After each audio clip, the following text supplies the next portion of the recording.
Les amis, bonjour à tous, j'espère que ça va, très heureux de vous retrouver pour une nouvelle vidéo. Je suis de bonne humeur, mais je devrais pas l'être, parce que je sors de la projection de Godzilla x Kong, le Nouvel Empire, et mon dieu, quelle bouse interplanétaire, c'est incroyable, alors que j'étais plutôt curieux d'aller voir le film. Laissez-moi quand même préciser en intro que je suis pas vraiment très familier avec le lore de Godzilla. J'ai certes vu tous les films hollywoodiens et le récent Godzilla Minus One, tout ce qui est film un peu plus ancien, japonais, je m'y connais pas. Donc dites-vous que je suis pas capable de faire de commentaires sur la fidélité par rapport au Godzilla original, mais plutôt sur la qualité du film dans son ensemble. Et malheureusement, on n'est pas juste au ras des pâquerettes, si vous me permettez l'expression, on est vraiment 6 pieds sous terre là, carrément. Pourtant, ce film attirait quand même un petit peu ma curiosité. J'avais plutôt apprécié Godzilla Roi des Monstres 3 qui était sorti en 2014, c'était le deuxième opus, c'est le genre de film devant lequel on passe un bon moment. Et puis dans mes souvenirs, attendez avant de m'insulter dans les commentaires, j'avais plutôt apprécié aussi Godzilla vs Kong, qui est sorti en 2021 ou un truc comme ça. Dans mes souvenirs, j'étais persuadé que c'était un bon divertissement, j'étais persuadé d'avoir passé un bon moment, et je pense que j'ai passé un bon moment devant. Mais sauf que par curiosité, je l'ai revisionné la semaine dernière en me préparant pour ce nouvel opus, et c'est quand même pas fameux, hein. C'est même plutôt merdique en fait. Et je me suis demandé, mais comment je peux avoir un bon souvenir de ce film? Et je pense que c'est en partie dû à la période à laquelle est sorti Godzilla vs Kong. Je sais pas si vous vous souvenez. C'était un peu le premier blockbuster post-pandémie. Si je dis pas de bêtises, il y avait une sortie simultanée sur HBO Max et au cinéma. Et du coup, les gens se réjouissaient un petit peu de retrouver ce genre de divertissement. Et on peut les comprendre, hein. D'ailleurs, j'en faisais complètement partie. On n'avait pas eu de film à gros budget depuis un moment, on n'avait pas eu de film avec des monstres qui se tapent dessus depuis un moment, on n'avait pas grand-chose d'autre à se mettre sous la dent, donc quand je l'ai vu, j'ai apprécié. Mais c'est clair que 3 ans après, le constat est pas le même. Et pourtant, pour ce nouveau Godzilla x Kong, depuis qu'il est sorti aux États-Unis le week-end dernier, j'ai pas regardé de critiques, mais je suis tombé sur les réseaux sociaux, sur des posts partageant les notes des critiques et les notes des spectateurs, genre les sites Metacritic ou Rotten Tomatoes. Et quand j'ai vu la note du public, et surtout la différence qu'il y avait entre la note des critiques et la note du public, je me suis dit, ah tiens, ça va peut-être être intéressant. En me disant, les critiques c'est une bande d'aigris, ils mettent une mauvaise note parce que c'est probablement pas leur cam, mais nous, des monstres qui se tapent dessus avec de beaux effets spéciaux, a priori on est plutôt client. En tout cas, moi je suis client. En plus de ça, le film est littéralement en train de faire un carton.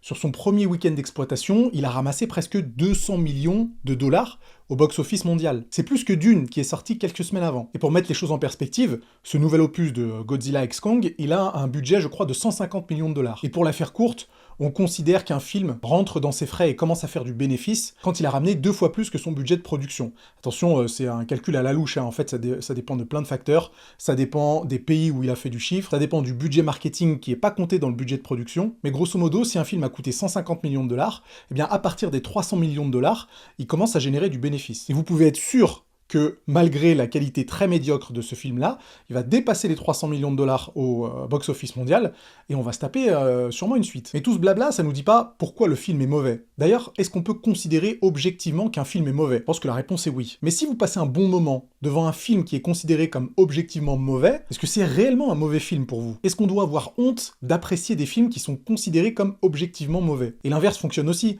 Est-ce qu'on doit avoir honte de ne pas apprécier des films qui sont considérés comme objectivement bons? Voilà, c'est la question du jour, vous avez 4 heures, n'hésitez pas à me dire ce que vous en pensez dans les commentaires. Mais de toute façon là, pour Godzilla x Kong, le problème se pose même pas, parce que objectivement, il est mauvais, et subjectivement, il est mauvais aussi. C'est-à-dire que j'aurais pas pu passer un plus mauvais moment que pendant les 2 heures de ce film. Et c'est fou de se dire qu'on peut s'emmerder, on peut réellement se faire chier devant un film qui dure 2 heures, où on a des monstres gigantesques qui se tapent dessus, où il y a de la destruction dans tous les sens, mais qu'on est quand même à 2 doigts de faire une petite sieste, parce que c'est exactement ce qui s'est passé pour moi. Et pourtant, j'étais vraiment préparé à apprécier ce film, hein. Je sortais d'une bonne séance de sport, tout ce qu'il me fallait, c'est un bon divertissement où j'ai pas besoin de réfléchir, qui m'en mette plein les yeux, plein les oreilles, mais qui ait quand même un minimum de cohérence, et que je me retrouve pas devant une daube qui est complètement illisible, parce que c'est le cas, hein, le film est illisible. Et pour vous donner une petite comparaison, pour ceux qui n'auraient pas encore vu le film, pour moi, Godzilla x Kong, il ressemble comme 2 gouttes d'eau à Transformers Revenge of the Fallen, donc l'épisode 2, un épisode qui est considéré comme très mauvais, voire même le pire de la franchise Transformers,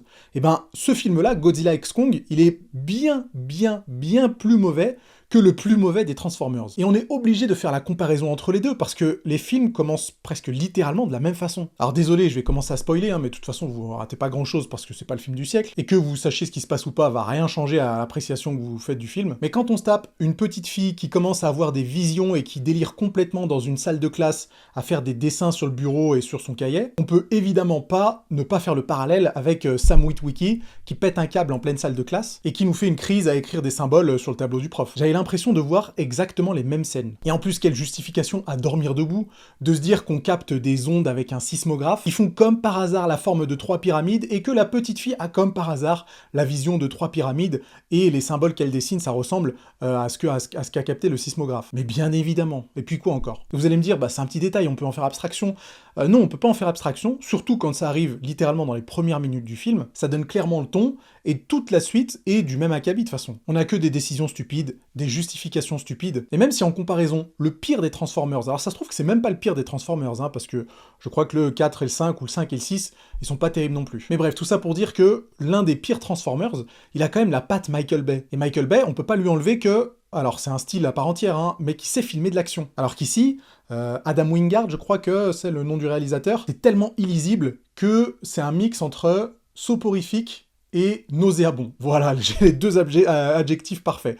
J'avais autant envie de gerber que de m'endormir. Et je vais continuer mes parallèles avec Transformers, parce que le film s'inspire clairement de ça, et d'autres films aussi, on en parlera juste après. Mais dans Transformers, les Transformers, on peut s'y attacher, attention, je mets des gros guillemets, hein, mais on peut s'y attacher parce qu'ils ont une personnalité. Ils parlent entre eux, donc quand il y a des scènes uniquement avec des Transformers, eh ben, l'intrigue peut continuer à se développer, et les personnages peuvent continuer à se développer également. Ici, on essaye de nous faire attacher à Kong, et même à Godzilla dans une certaine mesure, sauf que les deux monstres, bah ils parlent pas. Et même si on a bien capté qu'on devait considérer que Kong c'est le gentil, qu'il essaye de se battre pour sa survie, qu'il essaye de prendre les bons choix, qu'il essaye de protéger les siens, de retrouver sa famille, etc., bah ça marche pas, et on se fait clairement chier. Surtout que c'est pas du tout contrebalancé par la qualité des personnages humains, qui sont au mieux inutiles, au pire détestable. Et c'est là qu'on peut enchaîner avec le ton du film qui est ultra bizarre, parce qu'on sent bien l'inspiration, voire même la copie de Transformers, mais on sent aussi l'inspiration des Gardiens de la Galaxie, avec non seulement les couleurs utilisées, des couleurs très vives, le vert, le bleu, le violet, le rose, qui ressemblent comme 2 gouttes d'eau à la palette utilisée dans les Gardiens de la Galaxie. On a en plus de ça la bande originale, où on se tape des musiques un petit peu disco. Je suis désolé, mais je suis obligé de lever les yeux au ciel quand j'entends du Kiss pendant une scène clé du film. Et puis en plus de la palette de couleurs, de la bande originale, on a un peu le personnage qui se veut le Star-Lord du film, qui prend pas grand-chose au sérieux, qui est censé avoir un peu de style, qui est nonchalant mais courageux. On se fait chier, on se fait vraiment chier. Et d'ailleurs, en parlant de musique du film, le compositeur de la musique du film, c'est Junkie XL. Et Junkie XL, je sais pas si vous vous souvenez, mais il a fait la bande originale du film Mad Max Fury Road. Et pourquoi je ramène ça sur la table? Pour une raison très simple. À l'époque, Mad Max Fury Road, il avait été accusé d'avoir une bande originale qui ressemblait beaucoup à certains autres films. Et ça, c'est pas quelque chose de très surprenant, parce qu'il arrive souvent que des réalisateurs, une fois qu'ils ont un montage provisoire du film et qu'ils le font passer au compositeur, au lieu de lui expliquer exactement ce qu'ils veulent en termes de musique de film, eh bien ils vont faire leur premier montage avec des musiques de film empruntées à d'autres films. C'est des musiques temporaires, d'où le nom temp, et le compositeur est censé s'en inspirer pour satisfaire le réalisateur en fin de compte. Et ça, encore une fois, c'est très courant dans l'industrie du cinéma, mais il y a certains compositeurs qui s'en sortent moins bien que d'autres pour s'inspirer d'autres musiques de films.